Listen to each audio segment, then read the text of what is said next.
Good morning students, कैसे हैं आप सब। उम्मीद करती हूँ आप लोग अच्छे होंगे। आज आपकी वर्कशीट नंबर 34 आई है। इसे अच्छे से लेवल कीजिए, डेट डालिए, क्लास, सब्जेक्ट, अपना नाम, अपने टीचर का नाम लिख लीजिए। आज हम लोग पढ़ने वाले हैं chapter 9, the making of the nation, national movement 1870 to 1974।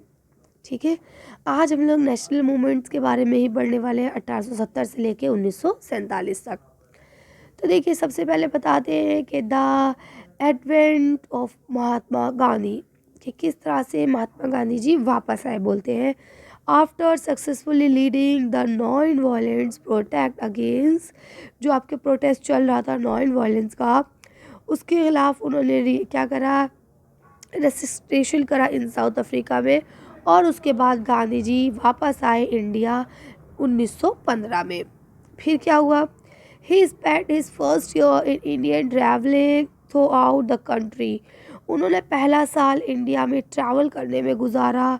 किस लिए ट्रैवल करा, अंडरस्टैंड द पीपल, लोगों को समझा, देयर नीड्स, उनकी ज़रूरतों को समझा, एंड ऑल ओवर सिचुएशन, और पूरे हिंदुस्तान की सिचुएशन को समझा। उसका लिखा his earlier invitation in the local movement where in. उसके बाद उन्होंने कुछ लोकल मूवमेंट चलाए, जैसे कि आपका चंपारण चलाया जो नील के लिए था 1917 में, खेदा चलाया जो किसानों के लिए था 1918 में, अहमदाबाद में एक और आंदोलन चला जो मील वर्कर्स के लिए था। ठीक है, उसके बाद कहते हैं 1919 से लेके 1922 के बीच में उन्होंने कुछ और मूवमेंट चलाए, जैसे कि रॉयल सत्याग्रह, खिलाफाती एलिगेशन, और उसके बाद नॉन कॉपरेशन मूवमेंट। ठीक है, अब इसमें से हम कुछ के बारे में पढ़ेंगे। तो चलिए देखिए, सबसे पहले हम लोग रॉयल सत्याग्रह के बारे में पढ़ते हैं कि ये रॉयल सत्याग्रह था क्या। तो देखिए, सबसे पहले 1919 में in 1990 British governor passed Rowlatt act. उन्होंने रॉयल एक एक्ट पास किया which was aimed at curbing the fundamental rights such as the freedom of expression and strengthened police power. उनका क्या अर्थ था कि जो हमारे पास फंडामेंटल राइट्स है, जो हमारे कुछ मानव होने के अधिकार होते हैं, उन सबको छीन लो आम पब्लिक के, और पुलिस की पावर को क्या कर दो, बढ़ा दो। Gandhiji asked Indian people to observe non-violence opposition to this act. Gandhi ji ने कहा कि आप लोग किसी भी तरह का हिंसा नहीं करेंगे, है ना, अहिंसा से काम लेंगे, और 6 अप्रैल 1919 में क्या करेंगे, as the day of humiliation and prayer, and the number of the demonstration and hartals were observe. अब आपको क्या करना है, वहाँ पे आना है, आंदोलन करना है डिमॉन्स्ट्रेशन के खिलाफ। ठीक है, बोलते हैं it turn out to be the first all India struggle against the British government. और ये पूरा क्या बन गया, पहला ऐसा आंदोलन बन गया जो अंग्रेज़ों के खिलाफ किया गया था। All thought it was reacted to city. ये अलग बात है कि ये शहरों तक ही महदूद था, गाँव में इसका इतना ज़्यादा जोर नहीं था। Government used brutally measure to suppress them. Government ने इसको ख़त्म करने के लिए बहुत घटिया तरीक़ों को अपनाया। गवर्नमेंट कौन थी, ब्रिटिश थी। और वो क्या तरीक़ा था, वो था ऑल 13 अप्रैल को 1919 में, यानी 1919 में, ऑन द ऑस्कर्ड ऑफ बैसाखी के उत्सव पर क्या करा, ब्रिटिश जनरल डेलर, जो वहाँ पे ब्रिटिश के जनरल थे Dyer, open a fire without any warning to the peaceful gathering at Jallianwala Bagh. कहते हैं जलियांवाला बाग में एक पीसफुल, शांतिपूर्वक लोग आपस में एक दूसरे से मिल रहे थे, गैदरिंग हो रही थी, वहाँ बिना किसी वार्निंग के उन्होंने खुले में गोलियाँ चला दी। Numerous persons, including old and even young child, die in this disgrace. और इस हत्याकांड में बूढ़े, बच्चे समेत छोटे छोटे मासूम बच्चे भी मर गए। और लर्निंग अबाउट द डिस्ग्रेस, अगर हम इसके हत्याकांड के बारे में पढ़ें तो रविंद्रनाथ टैगोर जी कहते हैं एक्सप्रेस हिज पेन। उन्होंने अपने दर्द को जताते हुए, दर्द को दिखाते हुए, anger to the country by रीलोड्सिंग हिज नाइटहुड्स, और उनको जो नाइटहुड्स का अवार्ड मिला हुआ था वो उन्होंने क्या कर दिया, वापस कर दिया। ठीक है, अब हम बात कर लेते हैं द खिलाफती एलिगेशन क्या था और उसके बाद the call of non cooperation movement क्या है। ठीक, तो देखिए यहाँ लिखा है after the defeat of Turkey in the first world war, जब फर्स्ट वर्ल्ड वॉर के बाद तुर्की हार गया, the British improves harsh treat all the Turkish sultan who has considered as the खलीफा of the Muslims all over the world.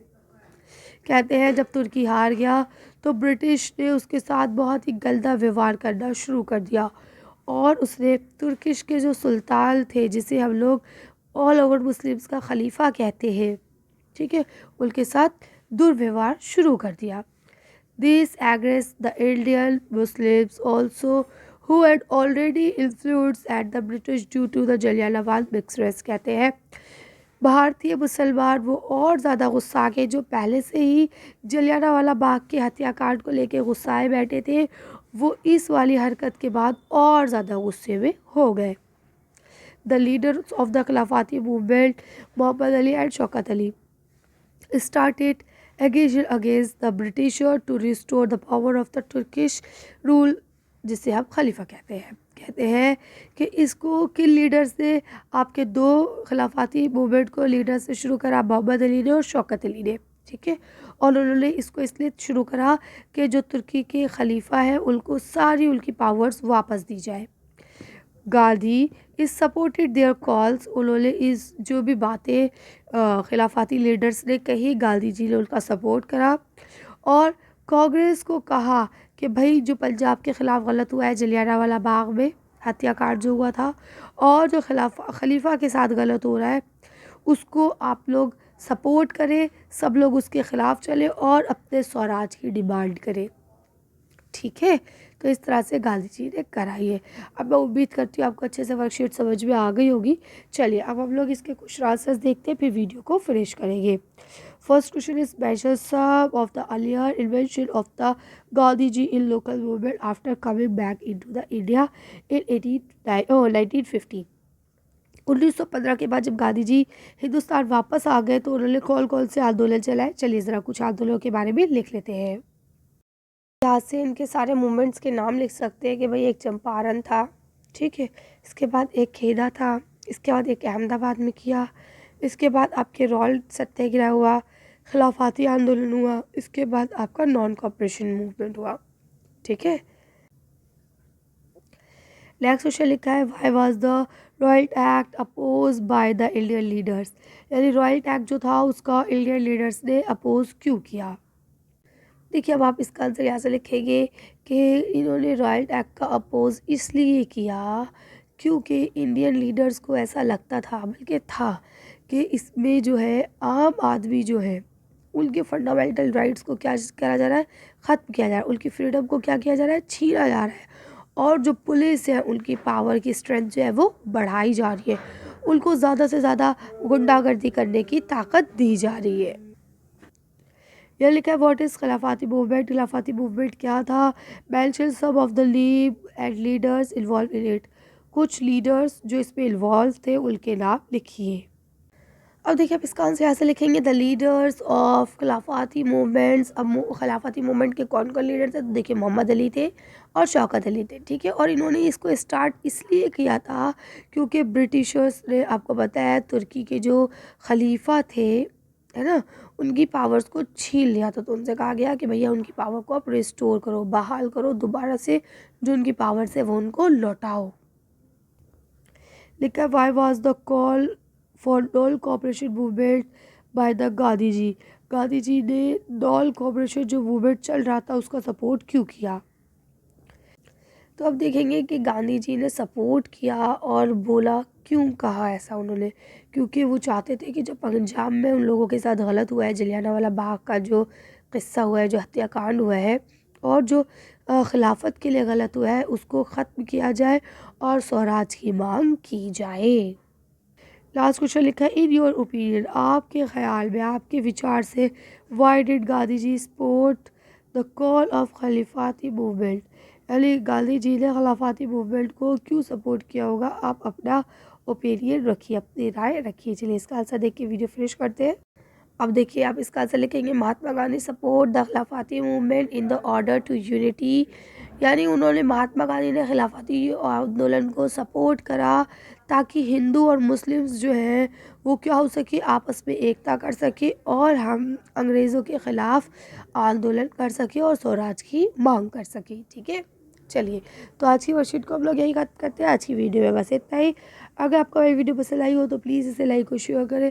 अगर अभी तक आपने मेरे चैनल को सब्सक्राइब नहीं किया तो प्लीज़ मेरे चैनल को सब्सक्राइब करें। Thank you for watching.